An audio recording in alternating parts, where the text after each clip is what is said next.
merci à vous de nous rejoindre sur Monaco Info. Quels seront les titres développés ce soir? Eh bien, les voici dans votre sommaire. Le voile sera levé sur la transition numérique de la commission d'insertion des diplômés. Vous saurez tout sur la journée du livre gourmand des mots et d'aimer. En Argentine, au JOJ, coup de projecteur sur Émilien Puyot. Alexandra Pani a suivi le concert de l'Orchestre Philharmonique de Monte-Carlo et nous resterons dans la thématique musicale avec le Focus Info consacré au Piano Masters. La commission d'insertion des diplômés a pour principal objectif d'aider nos jeunes et ceux du lycée jusqu'au premier emploi. Alors pour en savoir plus, Christine Datomel a assisté à un point presse avec pour objectif justement de lever le voile sur les fonctions de cette commission. Une commission qui a vu le jour à Monaco en 2010. Afin de les aider dans leur choix professionnel, le CID met l'accent sur l'information auprès des jeunes pour une entrée dans le monde du travail tout en douceur. Le jeune connaît parfaitement bien les codes de l'école de l'université, mais ne connaît pas les codes de l'emploi. Donc pour cela, il faut que nous les accompagnions, faire en sorte que cette transition se passe bien pour qu'il y ait adéquation entre les études et le métier qu'ils vont faire. L'information étant la clé de la réussite de l'insertion professionnelle, une nouveauté cette année, à compter du 22 octobre, le CID partira à la rencontre des lycéens et se rendra dans les établissements scolaires de la Principauté. Lycée Albert Ier, lycée FANB et lycée technique et hôtelier de Monaco. Pour des mini-conférences thématiques, alors ça peut être soit par secteur d'études, par exemple le secteur hôtelier pour le lycée technique, soit par niveau, classe de seconde ou sur des thèmes particuliers, le métier du luxe, etc. Donc ces mini-conférences sont destinées aux élèves seconde, première, terminale et associées à ça des permanences. Le jeune qui souhaite rencontrer la commission d'insertion des diplômés n'a qu'à s'inscrire et je viens et je suis là. Et si certains secteurs professionnels sont bouchés à Monaco, d'autres secteurs d'avenir permettent de se projeter dans une carrière professionnelle en offrant la possibilité de trouver un emploi stable. D'abord le numérique. C'est un secteur qui est en pleine évolution, en pleine création de nouveaux métiers. Et sur les 10 prochaines années, nous allons voir apparaître énormément de métiers et donc de débouchés professionnels. La comptabilité, même si je sais que de nombreux jeunes ne se destinent pas vers cette pratique professionnelle, il y a énormément d'emplois, tout niveau confondu, du bac professionnel comptabilité au bac +5 audit. Les entreprises et l'administration recrutent énormément dans ce secteur. L'ingénierie, les métiers de la construction également sont extrêmement porteurs. Les métiers juridiques, du luxe ou encore du yachting sont des professions recherchées en Principauté. L'an passé, ce sont 1300 emplois qui ont été créés à Monaco, d'où l'importance de connaître les secteurs porteurs d'emplois. Autre nouveauté cette année, la commission d'insertion des diplômés a décidé de se rapprocher encore plus des jeunes en leur offrant la possibilité de communiquer avec elles via leurs moyens de communication préférés, à savoir les réseaux sociaux. Vous pouvez donc dorénavant retrouver le CID sur Facebook, LinkedIn ou Messenger. Voilà donc pour cette commission destinée aux jeunes de 15 à 25 ans. Vous le savez, l'actualité monégasque se développe aussi sous forme de brève. La voici. La mairie rejoint les signataires du Pacte national pour la transition énergétique. Une cérémonie officielle s'est déroulée lundi dans la salle des mariages. De nombreuses actions en faveur de l'environnement ont déjà été entreprises par la mairie, comme la limitation de la consommation énergétique de ses bâtiments, le développement d'une flotte de véhicules 100% électriques ou encore le tri du papier. Mais le maire, Georges Marsan, a précisé qu'en signant ce pacte national, l'objectif était bien de poursuivre les initiatives autour des enjeux environnementaux. Restons d'ailleurs avec la mairie qui présentait mardi matin un tout nouvel événement qui va ravir les amateurs de cuisine. La première journée du livre gourmand, elle aura lieu le 24 novembre prochain au cœur du théâtre Princesse Grace. Présentation avec Alexandra Pani. Joël Robuchon disait « L'on ne peut pas faire de cuisine si l'on n'aime pas les gens ». C'est de cette idée de partage et de transmission qu'est né le projet de ce tout nouveau salon dédié aux livres gourmands. La gastronomie séduit de plus en plus le large public. Ce salon est ainsi l'occasion d'allier la littérature et l'art culinaire dans ses formes les plus variées. La médiathèque de Monaco, à l'initiative de ce projet, s'exportera donc au théâtre Princesse Grace le temps d'une journée qui se voudra conviviale et de partage. Ceux qui dévorent les livres aiment aussi déguster de bons petits plats et inversement. Donc c'est pour ça que nous avons souhaité inviter des journalistes, des historiens, des critiques, même des philosophes autour de chefs qui, eux également, ont écrit des livres. Donc cette manifestation sera sous le signe de la transmission par l'écrit et transmission également par le savoir-faire. Au programme donc de cette journée, une exposition de photographie culinaire, mais surtout des ateliers, des démonstrations, bien entendu des dégustations pour satisfaire les plus gourmands, mais aussi des tables rondes. Près de 20 chefs de renom seront présents pour l'occasion, tous ayant écrit ou collaboré à l'écriture d'un ouvrage, car rappelons-le, l'objectif de ce salon est d'associer gastronomie et littérature. Ils seront accompagnés de journalistes, d'écrivains ou encore de philosophes, tous passionnés de cuisine. Le chef du Palais Princier, Christian Garcia, sera bien entendu présent. Il est le parrain de cette première édition. Moi, j'aurai l'occasion de parler avec certains chefs, dont par exemple l'ancien chef du Kremlin qui a travaillé pour le président Medvedev et Poutine pendant 4 ans. Le chef de l'Élysée, Guillaume Gomez, fera tout son possible pour être parmi nous. Et à cette occasion, on parlera du rôle de la gastronomie dans la diplomatie. On présentera un petit film sur le club des chefs d'État qui regroupe un petit peu tous les chefs d'État. Et ensuite, on essaiera de développer ce sujet particulier de la relation entre la diplomatie et la gastronomie. Les plus jeunes pourront eux aussi participer à cette journée.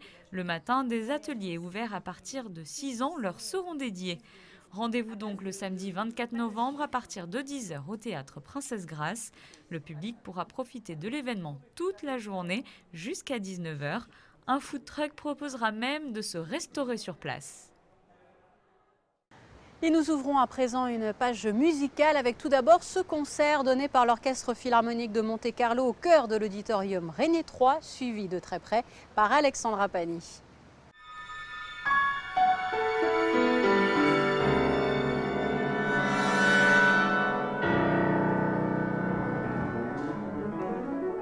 Soirée particulière pour l'Orchestre Philharmonique de Monte-Carlo qui proposait à son public une première mondiale du compositeur contemporain Dai Fujikura.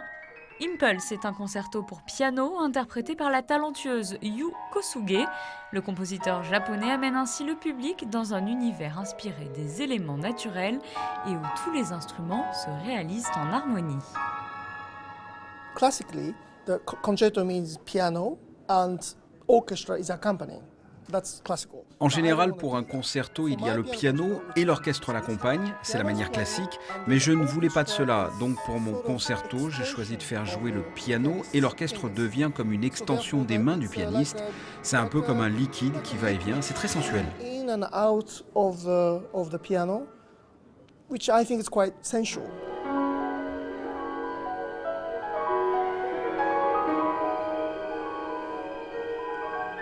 Dai Fujikura is very close friend, my very close friend, and his piece. Dai Fujikura est un ami très proche. Toutes ses pièces ont quelque chose de spécial. Je ne peux l'expliquer, mais il y a toujours quelque chose de particulier qui se passe.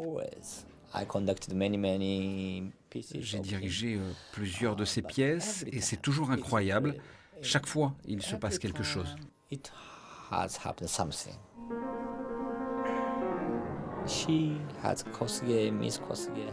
Kosuge a une technique fantastique. Elle n'est pas spécialiste de musique contemporaine, mais elle peut tout faire, de la musique classique au contemporain, en passant par la musique romantique. C'est réellement fantastique ce dont elle est capable. Mais c'est plus largement sous le thème des amours interdites que s'est placée cette soirée proposée par l'Orchestre Philharmonique de Monte-Carlo.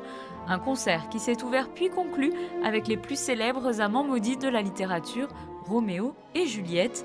En première partie, le public a pu ainsi apprécier l'ouverture fantaisie de Tchaïkovski.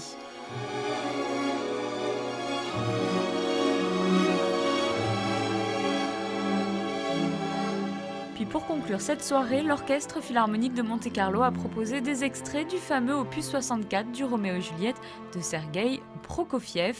Une soirée qui mêlait ainsi 3 siècles de compositions musicales qui ont su enchanter le public monégasque.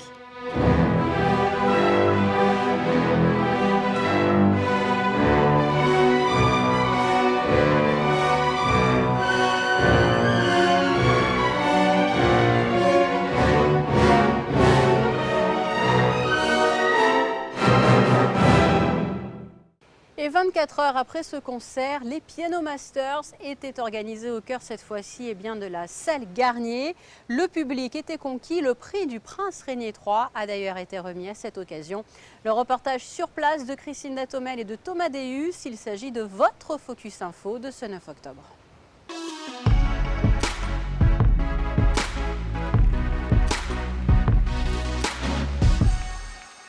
C'est dans les crins prestigieux de la salle Garnier à l'Opéra de Monte-Carlo que se sont déroulés du 2 au 6 octobre les Monte-Carlo Piano Masters, un concours devenu un événement majeur dans le milieu musical. Destiné aux vainqueurs de concours internationaux, la compétition réunit l'élite de la musique.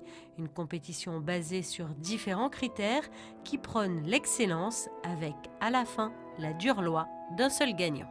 On va récompenser, d'ailleurs les deux sont de très, très grands pianistes déjà, mais on va récompenser quelqu'un qui est capable de donner des concerts, qui a un répertoire, puisque les épreuves font qu'ils ont 4h30 de musique dans les doigts, et c'est ce qu'il faut maintenant pour faire une carrière, et puis il n'y a qu'un prix. L'idée que j'avais pensée, c'était Floshin Milo, quand il y avait 8, 4 et 2 tennisman. Au fond, et c'est vainqueur, c'est pas un lauréat, c'est un vainqueur, et c'est dur pour le second, mais ils viennent.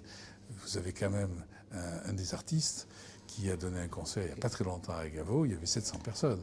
Et il vient mettre sa réputation en jeu, je trouve ça formidable. Nous, on se rencontre très rapidement si c'est quelqu'un qui a vraiment une technique, qui est sûr, qui donne l'émotion aussi, parce que la technique, ça ne suffit pas. Les techniciens, il y en a, mais quand vous allez payer une place de concert, vous avez envie qu'on vous procure vraiment des émotions, et pas simplement d'être émerveillé par la technique. C'était ça, c'est-à-dire, j'ai passé un bon moment. Enfin, on est à un niveau où les gens vont payer pour entendre un concert. Et donc, il ne faut pas que ce soit... des techniciens froids et parfaits. À l'issue des présélections qui se sont déroulées dans différents pays du monde, 10 candidats ont donc été sélectionnés pour participer à 3 épreuves à Monaco. Jugés par un jury composé de professionnels et d'amateurs, seuls 2 d'entre eux ont pu participer à la finale. Accompagnés par l'Orchestre Philharmonique de Monte-Carlo, les 2 finalistes ont interprété des musiques majeures de Chopin et de Brahms. Et c'est le pianiste français Geoffroy Couteau qui a ouvert le bal samedi soir à la salle Garnier, suivi du jeune talent italien Alexander Gadjiev. Un duel qui a charmé le public tant le niveau était élevé. Et les mélomanes de France ont également pu entendre les 2 finalistes car le concert était retransmis sur les ondes de Radio Classique. Il y a plein de raisons de notre venue ici. La première, évidemment, c'est l'importance du concours. C'est un des rares concours de dimension internationale. Les masters, c'est un petit peu le concours des concours, puisqu'il n'a pas les mêmes principes, qu'il n'y a qu'un seul gagnant et qu'il y a 2 finalistes. Donc, première raison, c'est l'intérêt du concours en lui-même.